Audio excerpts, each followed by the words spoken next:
باركنج فور نايت كامبينج كارفان. لو مهتم بجديد ومفيد في عالم التطبيقات اشترك في قناتي وانا هقول لك وظيفة كل تطبيق، مزايا وعيوب. التطبيق دوت حجمه 20 ميجا، محمله 5 مليون مستخدم. لو انت عايز تعمل رحلة او كامبينج او تزور مناطق، فانت محتاج عربية كبيرة. والعربيات الكبيرة ديت ممكن تبقى انت عايز تعمل تخييم فيها، يعني عايز تبقى قاعد في المكان تقدر تاكل وتشرب وتنام في نفس العربية. محتاج عربيات كبيرة. العربيات الكبيرة ديت بيبقى ليها مواقف خاصة، بيبقى ليها جراشات خاصة، بيبقى ليها اماكن لو انت عايز كهرباء، لو انت عايز استراحة، لو انت عايز حمامات، لو انت عايز انترنت. كل الكلام ده هتلاقيه متوفر على التطبيق. التطبيق ده بيساعد الناس اللي اتعاملت معاه قبل كده ان هي تكتب كومنتات وتسيب صور للاماكن اللي راحت فيها، وتسيب تعليقات وتقول الخدمة كانت ازاي، الاماكن كانت حلوة ازاي.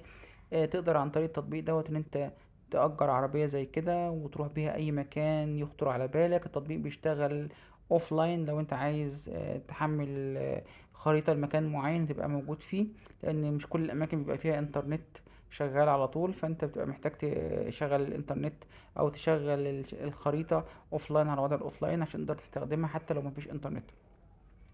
التطبيق محمله 5 مليون مستخدم، تقييماته كويسة جدا. تقدر تحمله وتستخدمه لو بتخطط لرحلة أو كامبينج أو محتاج عربية تأجرها، عايز تعرف أماكن الاستراحات، الأماكن الأكل والشرب، الحمامات. كل ده وأكتر هتلاقيه على باركنج فور نايت كامبينج كارفان. لو مهتم بجديد وفي عالم التطبيقات اشترك في قناتي وأنا هقولك وظيفة كل تطبيق، مزايا وعيوب. وسلام تاني في تطبيق جديد.